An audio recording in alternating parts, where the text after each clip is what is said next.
The snowstorm outside howled against the Kingston mansion, but inside, it was Mean's scream that shattered the silence.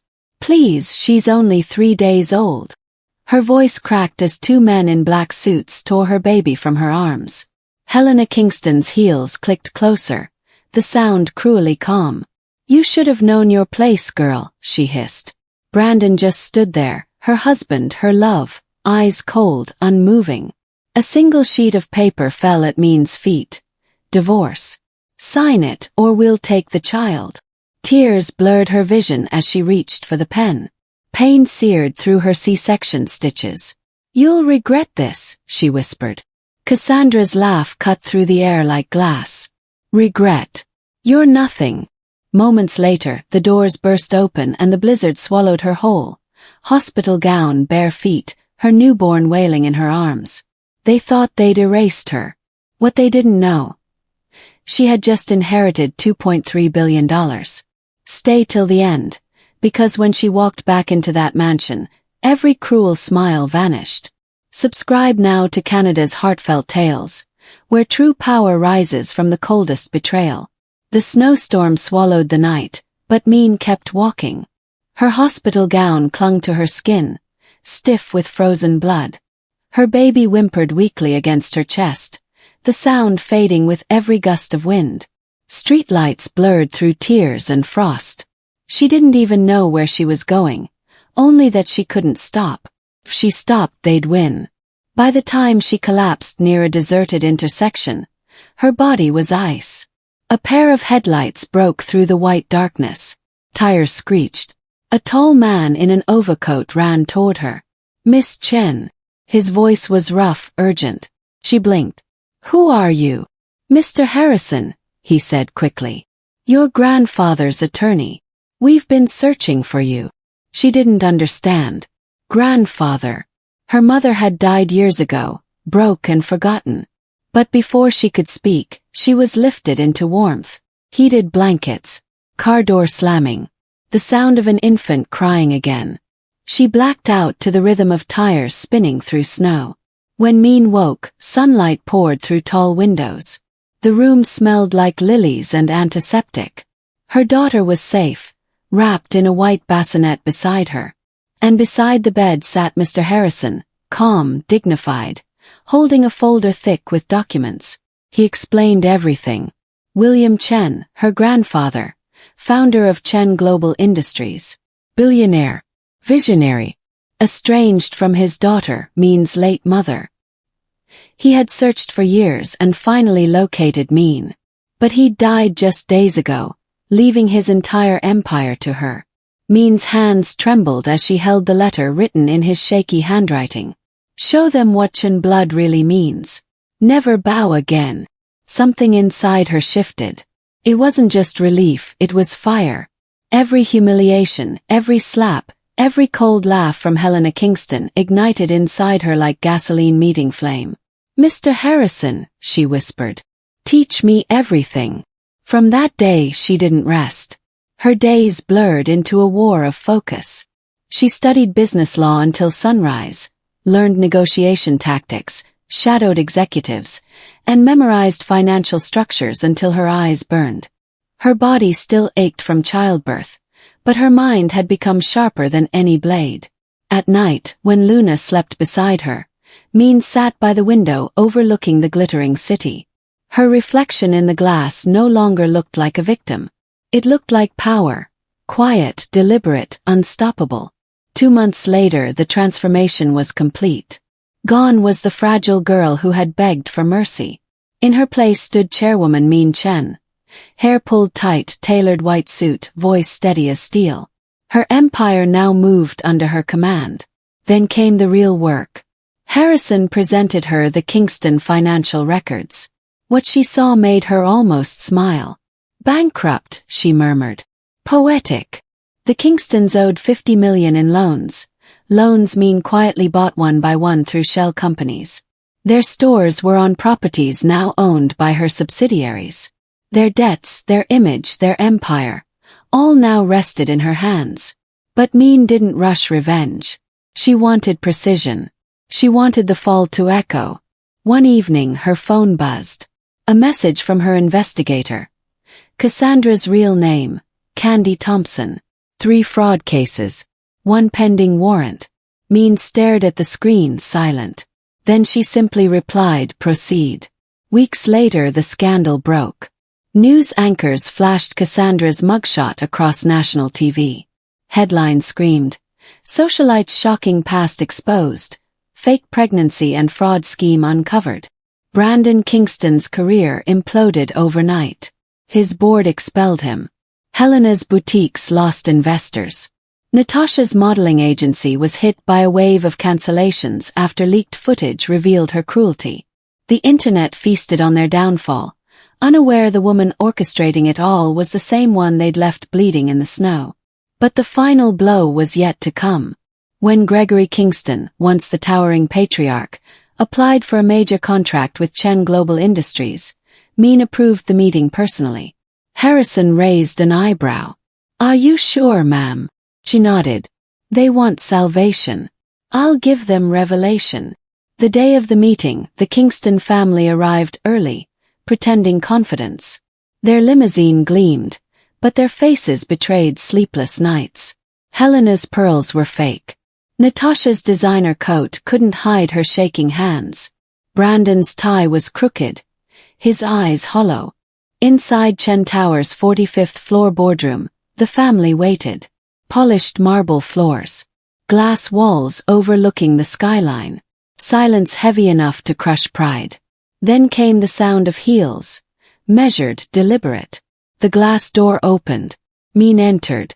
The air froze. Brandon's jaw fell open.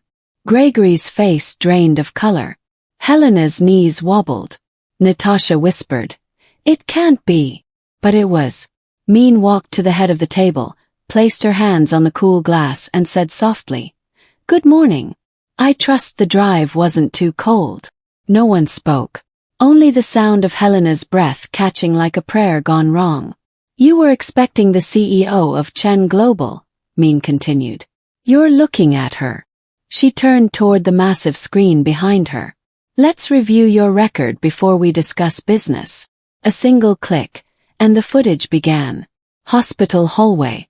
Helena's voice. "You've ruined my son's life." Cassandra's smirk. Natasha's laughter. Brandon's silence. A shove. The marble.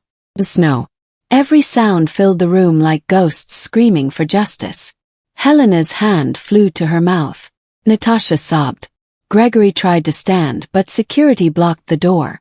Min didn't raise her voice. She didn't need to. 2 months ago, she said evenly, you threw me and my newborn into a blizzard.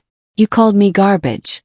Today, I decide whether you keep breathing as a family or dissolve into nothing. She slid a document across the table. $50 million. Paid within 48 hours or I seize every asset you own. Gregory Kingston, your company is mine. She turned to Helena. Your boutiques occupy my buildings. You're evicted. Effective immediately. And I filed a lawsuit for theft. $5 million in damages. Helena's voice broke. Min, please. Chairwoman Chen, Min corrected coldly. You don't know that name. You will. She looked to Natasha next. You filmed my pain for views. You turned my suffering into entertainment. Congratulations. You're famous for the wrong reason. I own your agency now. You're fired. Natasha wept openly. Finally she faced Brandon. The man who once promised forever and delivered betrayal. The DNA test you showed me was fake, she said. Luna is your daughter. But you'll never see her. Ever. He tried to speak, but words tangled in his throat. And this, Min tapped the tablet, is the video of you laughing about your little bet. It goes public at sunrise. Brandon fell to his knees. Min, please, you don't get to say my name. Her tone sliced through him. You said I was nothing. But nothing doesn't own empires. She turned toward the camera crew she'd arranged. End the recording. Helena collapsed into a chair. Gregory just stared blankly at the table, realization settling like dust after an explosion. By the time they left the building, The internet had already caught fire. The Kingston downfall became global news within hours. Every talk show, every social feed replayed the footage. Hashtags exploded. Hashtag justice for Mean, hashtag Chin Empire, hashtag Karma is real. Within weeks, Kingston Industries filed for bankruptcy. Their mansion was seized and sold. Helena moved into a crumbling apartment on the edge of town. Natasha tried to rebuild online, but every post flooded with comments reminding her of who she once mocked. Brandon, stripped of his wealth, was last seen delivering packages for a courier company. Ironic, considering how often he once bragged about owning the world. Cassandra, or rather Candy Thompson, served a prison sentence for fraud. Meanwhile, Mean stood on the balcony of Chen Tower, overlooking the city that had once turned its back on her. The wind carried the faint echo of traffic and 1,000 new beginnings. Luna giggled in her arms, reaching for her mother's necklace, the one made from her grandmother's recovered jewelry. Harrison stepped beside her. "You did what most would never have the strength to do." Mean smiled faintly. "I didn't do it for revenge. I did it so my daughter will never kneel for anyone." Her phone buzzed. Forbes magazine. They wanted a cover story. The woman who rose from the snow. She turned toward the skyline, her reflection framed in glass and gold. The same city that once watched her crawl was now built beneath her feet. The next day, a viral clip flooded the internet again. This time Mean's boardroom confrontation. Millions watched Helena faint, Brandon break, Natasha beg. It wasn't cruelty. It was history correcting itself. Underneath, the top comment read, "She didn't just survive. She became the storm." And for once, Mean allowed herself to breathe, not as the girl they threw away, but as the woman who owned the empire they tried to destroy. She whispered softly, "Grandfather, I kept my promise." Luna laughed, a bright sound against the city's hum. And far below, on a billboard that lit up the night, the words glowed in silver letters. Chen Global, built on resilience. But this story wasn't over. Because while the Kingstons were drowning in their ruin, Mean had one final card to play, one that would ensure the world never forgot what they did. ChatGPT didn't. When the world finally quieted, Mean stood by the window of her office, the skyline glittering like 1,000 second chances. For the first time in years there was peace, not the kind bought with power, but the kind earned through truth. She watched her daughter chasing sunlight across the marble floor, laughter echoing through the same halls where pain once lived. She had learned that revenge wasn't about destroying others. It was about rebuilding yourself until their cruelty no longer defines you. Power had never been in their money or their name. It was in her refusal to disappear. As the city lights blinked awake, Mean whispered, "We made it, Mom." The wind carried her words into the night, soft but unbreakable. If this story moved you, hit like, share it with someone who needs strength today, and subscribe to Canada's Heartfelt Tales for more real stories of courage, truth, and second chances. Because sometimes, the coldest nights create the strongest hearts.